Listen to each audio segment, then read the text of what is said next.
भाजपा की सीटें। पिछले लोकसभा चुनाव के मुकाबले 303 सीटों से 240 पर कैसे आ गईं? इसका जवाब खुद केंद्रीय मंत्री नितिन गडकरी ने दिया है। गडकरी ने इसके लिए विपक्ष पर हमला बोला है। उन्होंने कहा कि किसानों के लिए सरकार जो अच्छा काम करने जा रही थी वो भी उनके खिलाफ बताए गए। लोकसभा चुनाव में भाजपा ने 400 पार का नारा दिया था, लेकिन चुनावी परिणाम आने के बाद पार्टी की सीटें 240 ही रह गईं। आखिर 303 सीटों से पार्टी 240 पर कैसे आ गई? इसका जवाब खुद केंद्रीय मंत्री नितिन गडकरी ने दिया है।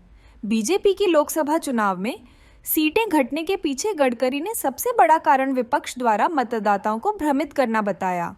एक कार्यक्रम में बोलते हुए गडकरी ने कहा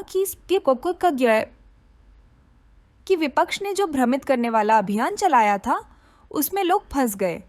गडकरी ने इसी के साथ कहा कि विपक्ष ने अपने कानाफूसी अभियान से लोगों को भ्रमित किया। उन्होंने कहा कि विपक्ष ने भाजपा पर संविधान बदलने का भी आरोप लगाया। इससे पिछड़ा वर्ग पर असर पड़ा। गडकरी ने यह भी कहा कि किसानों के लिए सरकार जो अच्छा काम करने जा रही थी वो भी उनके खिलाफ बताए गए। गडकरी ने कहा कि लोकसभा चुनाव में भारत की जीत हुई है, क्योंकि विपक्ष के भ्रम फैलाने के बाद भी भाजपा सत्ता में है। उन्होंने इसके साथ ही ये भी कहा कि अब 5 राज्यों में जो चुनाव होंगे उनमें भी 100% भाजपा ही जीतने वाली है।